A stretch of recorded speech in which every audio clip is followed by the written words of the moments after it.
दोनों कमरे में चली गईं और कमरे को लॉक कर दिया।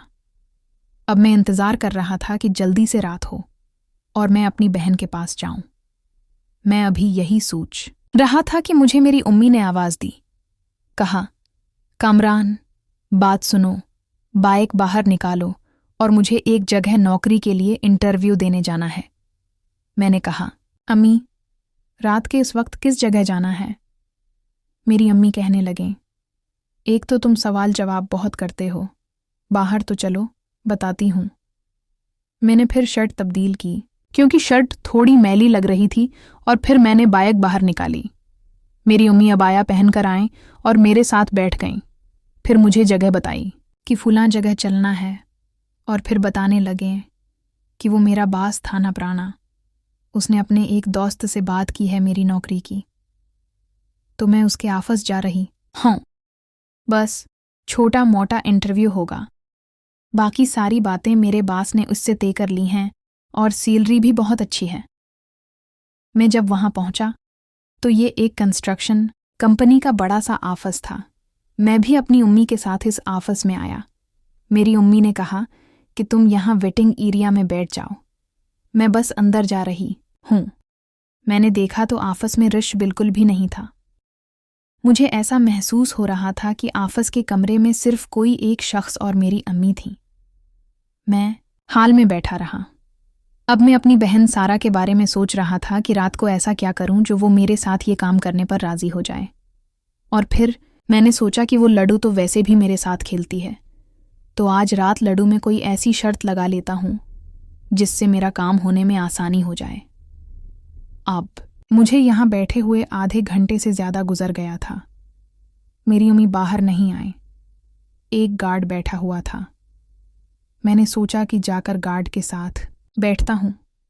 फिर मैंने जाकर गार्ड से पूछा, यार, ऑफिस में कोई काम नहीं करता है क्या? तो वो कहने लगा, करते तो हैं लोग, लेकिन इस टाइम ऑफिस बंद हो जाता है।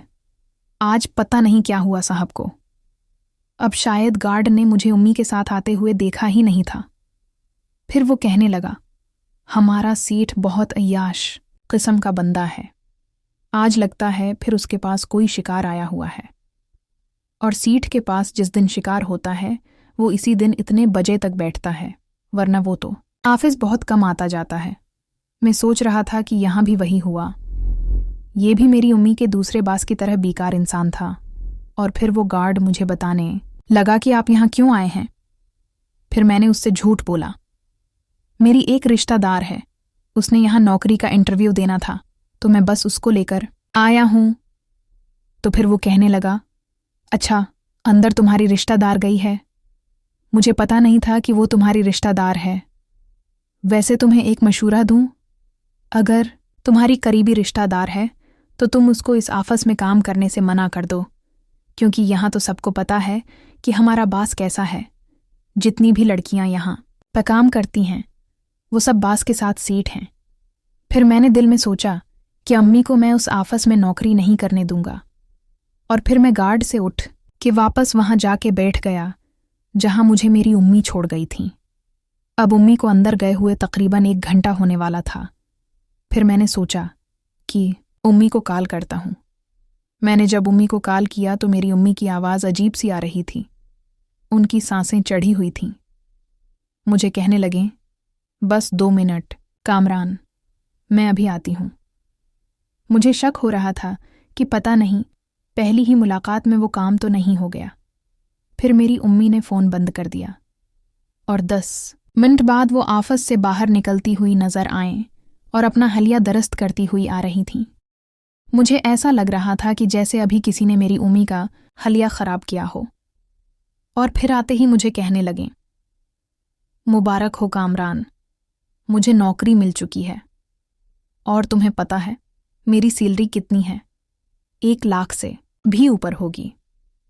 लेकिन मेरे चेहरे पे कोई तासर नहीं था। मैं चुपचाप सर नीचे झुकाए गार्ड के सामने से गुजरा और फिर मैंने पार्किंग से बाइक बाहर निकाली और फिर मैं बाइक चला के रास्ते में आ रहा था। फिर मैंने अम्मी को वो सब बताया जो इस गार्ड ने मुझे बताया था। मैं अब अपनी अम्मी को डायरेक्ट ये तो नहीं बोल सकता था कि आप अभी भी ये काम करके आ रही हैं। मुझे पूरा शक हो रहा था कि शायद अभी भी मेरी अम्मी इसको खुश करके आ रही हूं। फिर मुझे अम्मी कहने लगे, कोई बात नहीं, यहाँ सब ऐसे ही होते हैं, और हमें क्या, इसकी ज़ाती लाइफ में वो क्या करता है, हमें काम से मतलब होना चाहिए। मैं तो काम करने आई हूं। और फिर मैंने कहा, अम्मी आपने वैसे काम किया करना है यहाँ पे। मेरी अम्मी कहने लगें, ज़्यादा भारी काम नहीं है, बस कस्टमर डीलिंग है, क्योंकि ये एक कंस्ट्रक्शन की बहुत बड़ी कंपनी है। ये लोग बंगले बनाते हैं और फिर उनको फ़रोख्त भी करते हैं, तो जो भी नया कस्टमर आएगा डीलिंग मुझे ही करनी होगी। मैंने ये सुन रखा था कि इस तरह के काम में औरतों को बहुत ज़्यादा समझौते करने पड़ते हैं। मैंने कहा, अम्मी ये काम तो ठीक नहीं है, आप ये जॉब ना करें, आप घर बैठ जाएं। मैं कोई अच्छी सी नौकरी ढूंढता हूं, मैं अपनी सारी सैलरी आपके हाथ में रखूंगा। मैं ये नहीं चाहता कि मेरी अम्मी ये काम करे। शायद मेरी अम्मी ये काम किसी मजबूरी की वजह से नहीं, बल्कि अपने शौक की वजह से कर रही थीं। वो मुझे रास्ते में ही गुस्सा होने लगें, कहने लगें, ये मुझे सब पता है, तुम दोनों बाप बेटे हो ही ऐसे, तुम दोनों से मेरी तरक्की देखी ही नहीं जाती। बहरहाल मुझे किसी की परवाह नहीं है, मैं ये नौकरी करूंगी। और फिर मैं खामोश होकर बैठा रहा। फिर मैंने उम्मी से रास्ते भर कोई बात नहीं की। घर पहुंचा तो घर के दरवाजे की चाबी मेरी अम्मी के पास थी। उन्होंने दरवाज़ा खोला और मैंने बाइक अंदर की। मेरी अम्मी किचन में चली गईं। शायद उनको कुछ काम था और मैं अपनी बहन सारा के कमरे में आया। कमरे का दरवाज़ा हल्का सा बंद था। मैंने जैसे ही हाथ लगाया तो वो खुल गया। मैंने जैसे ही कमरे में देखा, अंदर का मंजर देखकर मेरे पैरों तले ज़मीन ही निकल गई, क्योंकि मेरी बहन सारा और उसकी दोस्त नादिया एक दूसरे को सुकून पहुंचा रहे थे। इन दोनों ने जैसे ही मुझे देखा तो वो फौरन हड़बड़ा गए और अपने आप को दुरुस्त करने लगे, लेकिन मैं अपनी जगह पर खड़ा रहा। मैं वहां से एक इंच भी नहीं हटा। फिर मुझे मेरी बहन सारा कहने लगी, कामरान भाई आप तो ढीठ बन के खड़े हैं। लेकिन मैं उसे कोई जवाब ही नहीं दे रहा था। मैं 2 मिनट उनको घूरता रहा, क्योंकि जो मंजर मेरी आंखों के सामने था, ऐसा मंजर हकीकत में मैं अपनी ज़िंदगी में पहली दफ़ा देख रहा था। और फिर 2 मिनट बाद में होश की दुनिया में वापस आया तो मैं अल्टे पांव बाहर आ गया। सारा की दोस्त नादिया जब तक वॉशरूम जा चुकी थी। मैं वापस निकल ही रहा था तो सारा कहने लगी, अब क्या फ़ायदा। फिर मैं बाहर आया। अब मैं उसी मंजर के बारे में सोच रहा था। और फिर इतने में मेरी अम्मी मुझे कहने लगे, आज क्या सब भूखे सोएं गे, जाओ ये कुछ सामान लेके आओ, घर पे कुछ पका लूं। फिर मैंने कहा, अम्मी अबू को बोल दें, अबू वैसे भी आने वाले हैं तो वो लेते हुए आएंगे।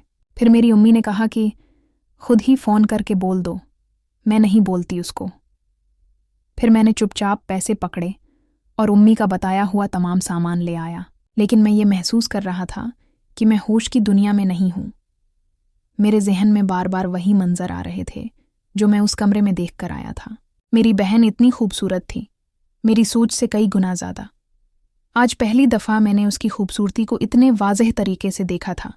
मैं जब घर आया तो सारा की दोस्त जा चुकी थी और सारा भी बाहर टीवी लाउंज में बैठी टीवी देख रही थी। मैं आया तो सारा मुझसे कहने लगी, भाई आप बाहर गए थे, कुछ खाने का तो लेते आते। सारा का तासर ऐसा था जैसे कि कोई बात ही नहीं हुई। मैं तो बड़ा हैरान हुआ ये रूप देखकर। फिर मैं उसे घूरता रहा।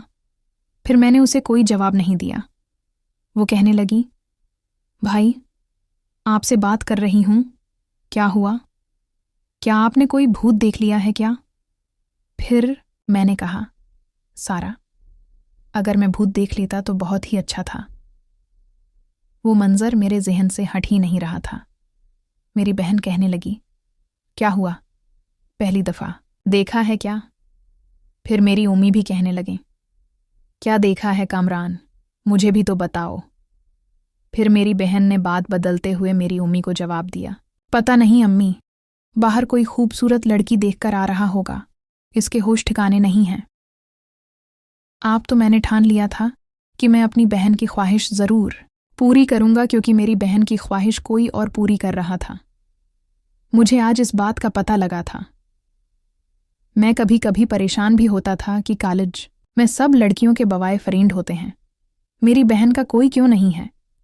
ये अपनी ज़रूरत कैसे पूरी कर रही थी। मुझे आज पता चला कि ये तरीका अपना रही थी। खैर, इतने में दरवाजे पे बेल बजी तो मेरे अबू थे। मेरे अबू जब घर आते हैं तो हम बहन भाइयों के लिए कुछ ना कुछ खाने का ज़रूर लेकर आते थे। फिर मेरी बहन मेरे अबू के हाथ टटोलने लगी कि शायद कुछ खाने का लाए होंगे, और फिर मेरे अबू ने एक केक लिया हुआ था। मेरी बहन कहने लगी, वाह चॉकलेट केक, ये तो मेरा पसंदीदा है। वो वहीं खोलकर खाने लगी। इतने में मेरी अम्मी ने आवाज़ दी, सारा अभी रख दो, रात को खाने के बाद खाएंगे। फिर वो कहने लगी, आम्मी बस थोड़ा सा खा रही हूं क्योंकि मुझे भूख लग रही है।